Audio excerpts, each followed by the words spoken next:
Our homeowners are installing an elevator during the renovation. It's going to be the best way for their son, who will eventually need it to get from the main level down to the lower level. So to see what the elevator looks like and how they work, we've come here. This house just had one installed to access a new garage addition. It's a similar unit to the one we're using in Lexington, and it was installed by the same company we're working with. Hey, Jonathan, how are you? Kevin, how's it going? All right, nice to meet you. Nice to meet you. So you're a busy man these days. Yeah, we're booked about 3 months out right now. Really? Everybody wants an elevator? Everyone wants one. All right, well, we've got one here. Yep. What's the story? Why do we have one? So the story here is the homeowner decided that they wanted to stay here and age in place. Yep. So she's moving out of her main home and moving to an addition above the garage, and her son is moving into the main home. How do you get an elevator in there, and what'd you guys do? So this is a bump out that's about roughly 5 by 4.5 feet interior. Okay. And then in addition to the hoistway, you also need space for a machine room.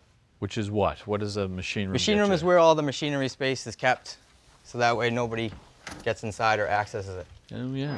Oh, that's actually not that big, right? It's kind of shallow, about 4 feet wide. Not too bad. And what am I looking at? This is your hydraulic tank, because this is a hydraulic elevator. There's two main types of elevators that are installed in residences: overhead cable drive and hydraulics. Hydraulics tend to be a little bit more quieter, and they take up a little less space. Gotcha. And in this box? That is your controller. That is what tells you when the doors are closed and the gates are closed so that it can safely operate. So we have a pump, which means we need power. What do you guys have to put in for electric? So you need a 240 circuit fused at 30 amps, and you also need a 120 circuit fused at 15 amps. Well, that's not too bad. Not that uncommon. All right. Well, let's go see what it controls. Yep, absolutely. Okay, let's see what we got. Right here at the entrance. Makes sense? Elevator right here. And how similar or different is this to what we're getting at our project? So the project in Lexington is a little bit different, same mechanical wise, but the doors are going to be different.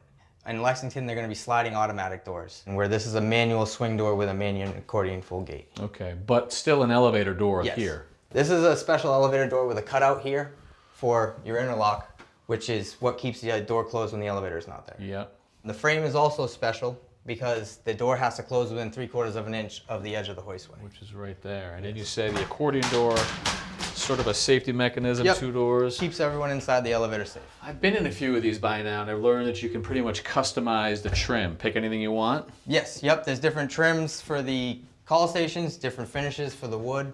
Okay. What I'd really like to see, though, is the operation, the mechanics, the chase, and all that. Can we have a look at those? Yeah, absolutely. Let me get set up. All right, step on in. Okay. We've safely locked the elevator out here with the ball valve and the stop switch there. Beautiful. So this is the hoistway that the elevator rides inside. So as you can see, it's not much bigger than the elevator. Right. And did you guys build it, and what's it made out No. of? So this is a contractor built hoistway. They build it's a stick frame with sheetrock on top of it for fire rating. Okay. But a concrete floor. Yes, concrete floor, so that way it's a nice solid foundation for the elevator. Right. And then there's your pit. Yes. This is your depression, so that way the elevator can stop flush with this floor. And then, so how's this thing working? This is your piston here. It's a roped hydraulic, not a direct hydraulic. Hydraulic fluid drives this piston up here, which in turn drives the ropes down here. Then you have your traveling cable here, which is basically the communication between the controller and the elevator. Traveling because it goes up and down with the box, and the box rides on this? Yep. This is your main rail that the elevator is going to ride up and down on. Okay. This is a fire rated 2x12, so that way you keep your fire rating inside the hoistway. This here is going to be your tape selector. That's what tells the elevator when to slow down, when to stop, and when to take off. And can we see the mechanics above the cab? Absolutely. Let's head upstairs. Okay, mostly to the top right here. Let's lower this down so you can see the top of the elevator. Okay, little elevator technician override there. Yeah.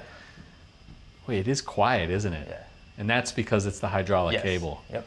Can you hold it there? Absolutely. So what am I looking at? So this is your brains for the top of the elevator. Right. And it communicates to the brains for the whole elevator in the machine room. Well, surprisingly compact, and I like the fact that it's as quiet as it is. That's very nice. Big question is, what does it cost us to put an elevator in? Roughly a ballpark number, about 50 grand. And is that for your elevator work? That is just for the elevator work. Chaseway construction is in addition to Additional that. is. Well, if it keeps you in your house, I could see why people are calling you up and having you do it. Absolutely. Thanks, Jonathan. Bring her up. Let's take a ride.